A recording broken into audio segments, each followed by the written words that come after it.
Assalamualaikum warahmatullahi wabarakatuh. Sampurasun, salam budaya. Baraya YouTube, alhamdulillah hari ini saya mencoba membuat konten. Mudah-mudahan bisa bermanfaat dan menjadi inspirasi untuk semua, khususnya para seniman. Kebetulan konten ini dibuat berdasarkan komentar-komentar supaya saya bisa membuat atau bisa menjelaskan bagaimana caranya para seniman atau kelompok seni ini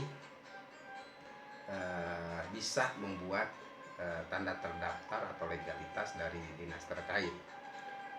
Pertanyaan ini sering dilontarkan oleh para seniman dan tentunya karena memang aturan atau syarat-syaratnya mungkin belum tersosialisasikan ke seluruh seniman.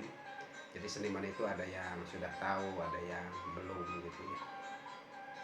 Makanya mudah-mudahan melalui konten ini bisa dipahami oleh para seniman. Baik, untuk tahap pertama sebelum kita mengajukan legalitas atau tanda terdaftar dari dinas terkait, hal ini disebut PAR. Pertama yang harus kita siapkan adalah kelompok seni kita atau sanggar kita, lingkung seni kita. Ini harus betul-betul disiapkan segala sesuatunya.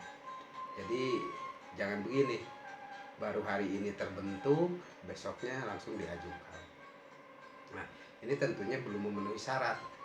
Karena memang kalau dulu masa-masa dahulu sekitar tahun 2010-an itu lingkung seni yang baru terbentuk selama belum 1 tahun proses dari pendirian itu belum boleh mengajukan. Karena apa? Seniman ini cenderung rawan untuk bubar. Makanya untuk aturan pengajuan legalitas itu yang harus disiapkan adalah lingkung seninya atau kelompok seninya. Ini harus benar-benar solid dulu, harus benar-benar jalan dulu aktivitasnya. Kemudian segala sesuatunya ini harus benar-benar. Nah, jika lingkung seni ini sudah benar-benar dianggap solid, dianggap benar, garapannya jelas, kepengurusannya jelas, organisasinya jelas, dengan durasi misalkan 1 tahun, ini baru berhak mengajukan. Yang pertama yang harus disiapkan adalah persyaratan administrasinya itu adalah fotokopi KTP pimpinan atau lebih lengkapnya ketua sekretaris bendahara. Nah, KSB, ketua sekretaris bendahara ini KTP-nya atau identitasnya difotokopi. Yang kedua adalah mempersiapkan company profile. Kalau dulu sebelum dibundal oleh company profile ada proposal. Kalau sekarang diganti dengan company profile. Apa saja yang ada di dalam company profile, yang dimuat di dalam company profile itu pertama adalah pendahuluan, latar belakang pendirian. Jadi latar belakang pendirian kesenian kita itu apa? Jelaskan di sana. Kemudian yang kedua, maksud tujuannya apa?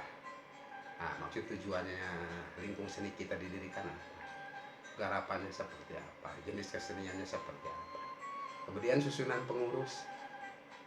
Susunan pengurusnya itu seperti apa badan pengurus lingkung seni kita ini. Kemudian setelah susunan pengurus itu dicantumkan juga alat atau perangkat fasilitas yang sudah kita miliki atau yang belum kita miliki. Nah, ini diinformasikan. Kemudian jadwal latihan. Jadwal latihan atau rutinitas latihannya ini kapan? Hari apa saja. Nah, ini dibundel dalam satu company profile. Kemudian kalau lebih lengkapnya lagi pakai dokumentasi kegiatan-kegiatan baik latihan atau pagelaran gitu ya di dalam company profile. Yang terakhir adalah penutup. Nah, setelah company profile ini yang tadi di dalamnya dimuat beberapa acuan, ini dilengkapi dengan surat permohonan. Nah, pakai kop surat, kemudian ada biasa sajalah surat permohonan itu pakai surat lingkung seni kita yang ditandatangani oleh pimpinan. Perihalnya adalah permohonan atau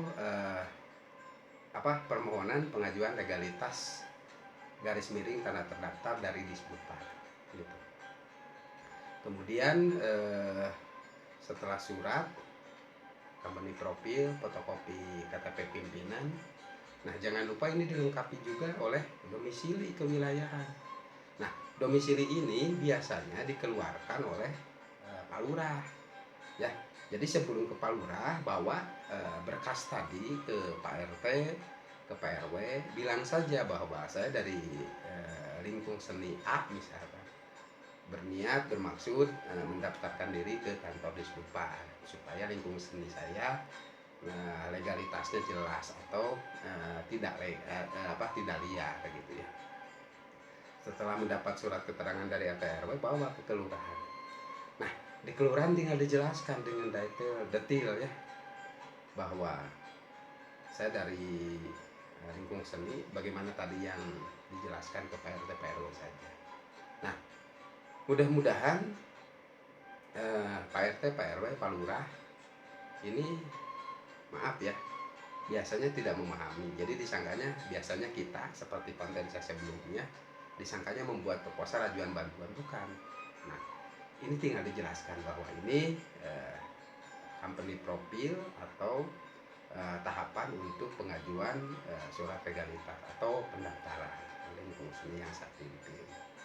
Nah, setelah berkas itu beres, dilengkapi dengan domisili, maka berkas tersebut tinggal diantar saja langsung ke kantor Disbudpar ya.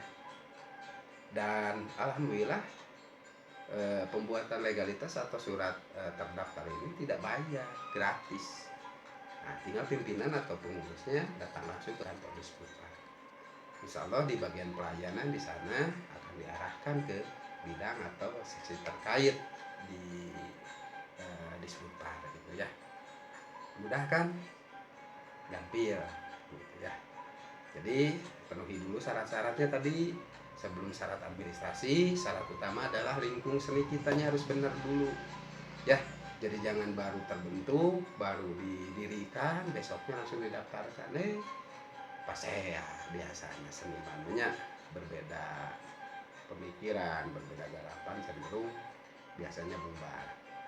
Nah, jadi sebelum kita membuat atau menyiapkan persyaratan administrasi jika ingin mendaftarkan diri dan mendapatkan surat keterangan atau tanda terdaftar dari Disbudpar, kita harus siap dulu lingkung seni kita ya, garapannya harus jelas ya. Jadi kalau belum 1 tahun dulu ya, itu nggak bisa karena apa ya, dibina dulu gitu di wilayah, bener nggak ini eksistensinya gitu ya. Kalau pembuatan legalitas ini mudah, tapi tadi mudahnya kebablasan gitu ya, semua orang bisa membuat lingkung seni. Makanya ada pengawasan di sini sebelum 1 tahun atau sebelum ada eksistensi yang jelas, sebelum lingkung seninya ini kegiatannya real, ini nggak boleh ya, kecuali sudah benar-benar eksistensinya jelas, baru ya minimal, kalau dulu lah minimal dan maksimal 1 tahun bisa mengajukan. Mudah-mudahan informasi ini bisa bermanfaat khususnya buat para seniman, dan hati-hati untuk para seniman banyak karena memang kita tidak paham, biasanya ini banyak dimanfaatkan oleh oknum-oknum juga, bahwa pembuatan legalitas ini berbayar, padahal itu jelas, sangat jelas bahwa pembuatan legalitas ini gratis tanpa dipungut biaya sepeser pun ya, asal catatan kita mau berangkat langsung ke kantor dinasnya. Insya Allah dipermudahlah oleh orang dinas. Yang saya tahu selama ini pihak dinas tidak pernah mempersulit perihal pembuatan legalitas ya, paham ya. Oke, sekian konten ini, mudah-mudahan bermanfaat. Dan jangan lupa simak terus video-video dari kami. Jangan lupa like, share, komen, dan subscribe supaya channel ini bisa berkembang dan terus memberikan informasi terkait perkembangan seni budaya yang ada di Nusantara. Sekian, wassalamualaikum warahmatullahi wabarakatuh. Chandra Urip Sunda.